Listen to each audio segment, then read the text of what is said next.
चुनाव ये सिर्फ सत्ता की लड़ाई नहीं है, बल्कि ये जनता के जनादेश को समझने का एक विज्ञान है। तो चलिए समझते हैं कि कैसे आंकड़ों का इस्तेमाल सिर्फ सियासत से आगे जाकर गवर्नेंस यानी शासन का एक मजबूत खाका तैयार करने के लिए किया जा सकता है। ये एक मकसद है जो राजनीति से कहीं बड़ा है। आज की हमारी ये पूरी बातचीत उत्तराखंड के एक खास विधानसभा क्षेत्र पर केंद्रित है, गदरपुर विधानसभा क्षेत्र संख्या 65। यहाँ के आंकड़े, यहाँ की जमीन और यहाँ के लोगों की कहानी हमें शासन और राजनीति के बारे में बहुत कुछ सिखाती है। तो आज की हमारी चर्चा 6 हिस्सों में बटी है। पहले हम गदरपुर की जमीन की आवाज सुनेंगे, फिर नतीजों में छिपे संकेतों को समझेंगे, ये भी जानेंगे कि ये कांटे की टक्कर आखिर हुई क्यों और इतिहास ने आज की ये तस्वीर कैसे बनाई, और फिर इन सब की बुनियाद पर शासन का एक खाका तैयार करके भविष्य का रास्ता देखेंगे। तो सबसे पहले शुरू करते हैं पहले हिस्से से। देखिए, किसी भी राजनीतिक विश्लेषण की जो नींव होती है वो उस क्षेत्र के लोगों को और उनकी सामाजिक आर्थिक सच्चाई को समझने में होती है। तो कौन है गदरपुर के लोग? गदरपुर की पहचान आप कह सकते हैं उसकी ग्रामीण जड़ों से है। यहाँ की लगभग 77.5% आबादी गांवों में रहती है। मतलब यहाँ के लोगों की जिंदगी, उनकी रोजी रोटी, उनकी रोजमर्रा की जद्दोजहद सीधे तौर पर खेती और पंतनगर के पास बसे छोटे मोटे उद्योगों पर ही निर्भर है। अब जरा यहाँ के सामाजिक ताने बाने को देखिए। यहाँ लगभग 11.3% अनुसूचित जाति और करीब 7.7% अनुसूचित जनजाति समुदाय के लोग हैं। अगर दोनों को मिला दें तो ये आबादी का लगभग 5वां हिस्सा यानी करीब 19% बनते हैं। ये आंकड़ा बहुत महत्वपूर्ण है क्योंकि ये दिखाता है कि समावेशी विकास यहाँ सिर्फ एक नारा नहीं, बल्कि एक ठोस राजनीतिक और सामाजिक जरूरत है। तो चलिए अब आते हैं सीधे नतीजों पर। 2022 के विधानसभा चुनाव के नतीजों ने हमें 3 बहुत साफ संकेत दिए, जिन्होंने गदरपुर की राजनीतिक तस्वीर को एक नए मोड़ पर लाकर खड़ा कर दिया है। पहला और सबसे मजबूत संकेत, सिर्फ 1120 वोट। कुल पड़े वोटों का महज 1% से थोड़ा सा ज्यादा। बस इतना ही फासला था जीत और हार के बीच। जब मुकाबला इतना करीबी हो तो इसका सीधा मतलब है कि हर एक वोट, हर एक आवाज की अहमियत बहुत बहुत ज्यादा बढ़ जाती है। ये कोई लहर नहीं थी, ये एक एक वोटर को साधने की लड़ाई थी। इस कांटे की टक्कर के पीछे 2 और बड़े कारण थे। पहला, वोटों का कंसोलिडेशन। बीएसपी का वोट बैंक, जो पहले एक मजबूत तीसरा खंबा था, वो लगभग बिखर गया, जिससे लड़ाई आमने सामने की हो गई। और दूसरा, मतदान में थोड़ी गिरावट। 2012 के मुकाबले वोटिंग प्रतिशत कम हुआ। मतलब आज भी ऐसे वोटर्स हैं जिन्हें पोलिंग बूथ तक लाने का एक बड़ा अवसर मौजूद है। तो ये आंकड़े कहानी को और साफ कर देते हैं। लगभग 76% मतदान हुआ और बीजेपी और कांग्रेस के वोट शेयर में सिर्फ 1% का फासला था। इसका मतलब है कि बस कुछ हजार वोटों का हेरफेर या वो वोटर्स जो घर से नहीं निकले, अगर उनमें से कुछ भी बूथ तक आ जाते तो नतीजा पूरी तरह से पलट सकता था। तो सवाल ये है कि ये मुकाबला इतना करीबी, इतना फोटो फिनिश वाला हुआ क्यों? यहाँ समझने वाली बात यह है कि ये नतीजा किसी एक व्यक्ति या चेहरे की वजह से नहीं आया, बल्कि ये 2 मजबूत राजनीतिक सिस्टम्स के टकराव का नतीजा था। देखिए, एक तरफ थी सत्ताधारी पार्टी, जिसके पास सरकारी संसाधन थे, एक मजबूत संगठनात्मक नेटवर्क था और एक पावरफुल सेंट्रलाइज्ड मशीन थी। तो वहीं दूसरी तरफ जनता में मौजूदा नेतृत्व से एक तरह की थकान थी, बदलाव की इच्छा थी और एक मजबूत लोकल चेहरे की तलाश थी। इन दोनों ताकतों के बीच एक ऐसा संतुलन बना जिसने इस करीबी लड़ाई को जन्म दिया।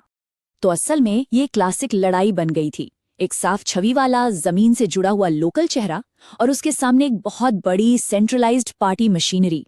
एक तरफ व्यक्तिगत पकड़ तो दूसरी तरफ संगठनात्मक ताकत। और देखिए, जब हर एक वोट इतना जरूरी हो जाता है तो ये हमें हमारे संविधान के एक बहुत ही बुनियादी मूल्य की याद दिलाता है, गरिमा। हर वोटर का, हर आवाज का सम्मान जरूरी है। हमारी सार्वजनिक बहसों में ये जिम्मेदारी बनती है कि हम तथ्यों के आधार पर बात करें और किसी की गरिमा को ठेस न पहुंचाएं। सूचित भाषण जिम्मेदारी की मांग करता है। चलिए अब थोड़ा सा पीछे चलते हैं और देखते हैं कि पिछले 20 सालों के राजनीतिक सफर ने 2022 के नतीजों की ये जमीन कैसे तैयार की, क्योंकि आज की कहानी को समझने के लिए उसकी जड़ें देखना बहुत जरूरी है। ये टाइमलाइन गदरपुर की बदलती राजनीति की पूरी कहानी कहती है। आप देखिए, 2017 तक बीएसपी 26% से ज्यादा वोट शेयर के साथ एक मजबूत तीसरी ताकत थी। लेकिन 2022 में पूरा खेल ही पलट गया। बीएसपी का वोट बैंक सिर्फ 1.2% पे सिमट गया और उसके वोटर दोनों बड़ी पार्टियों की तरफ चले गए, जिससे ये मुकाबला सीधा और एकदम करीबी हो गया। तो बड़ा सवाल ये है कि ये बीएसपी का वोट आखिर गया कहाँ? आंकड़े साफ इशारा करते हैं कि बीएसपी के जो पारंपरिक समर्थक थे, जिनमें कई दलित और पिछड़े समुदायों से थे, वो घर पर नहीं बैठे। उन्होंने बहुत रणनीतिक रूप से वोट किया। उन्होंने देखा कि सत्ताधारी पार्टी को टक्कर कौन दे सकता है और अपना वोट उस तरफ कंसोलिडेट कर दिया, जिसका सबसे ज्यादा फायदा कांग्रेस को मिला। अब तक हमने जो भी बात की वो था विश्लेषण, क्या हुआ और क्यों हुआ। लेकिन आंकड़ों का असली काम तो भविष्य का रास्ता दिखाना है। तो इन सब बातों को ध्यान में रखते हुए गदरपुर में एक प्रभावी शासन और नेतृत्व के लिए एक मजबूत रणनीति का खाका क्या हो सकता है? हम इसे चतुर्मुख यानी 4 आयामी रणनीति कहते हैं। पहला, चुनावी, किसानों, युवाओं के रोजगार और 19% अनुसूचित जाति जनजाति वोटरों के असल मुद्दों पर फोकस। दूसरा, संगठनात्मक, यानी बूथ लेवल पर गली मोहल्ले में पार्टी को फिर से मजबूत करना। तीसरा, नैरेटिव, विश्वास और सबके विकास की एक सच्ची कहानी बनाना। और चौथा, संसाधन, डेटा का सही इस्तेमाल करके अपने संसाधनों को उन बूथों पर लगाना जहां उनकी सबसे ज्यादा जरूरत है। और इस पूरी रणनीति का जो मूल मंत्र है वो सिर्फ एक लाइन है, विश्वास का माना पड़ता है।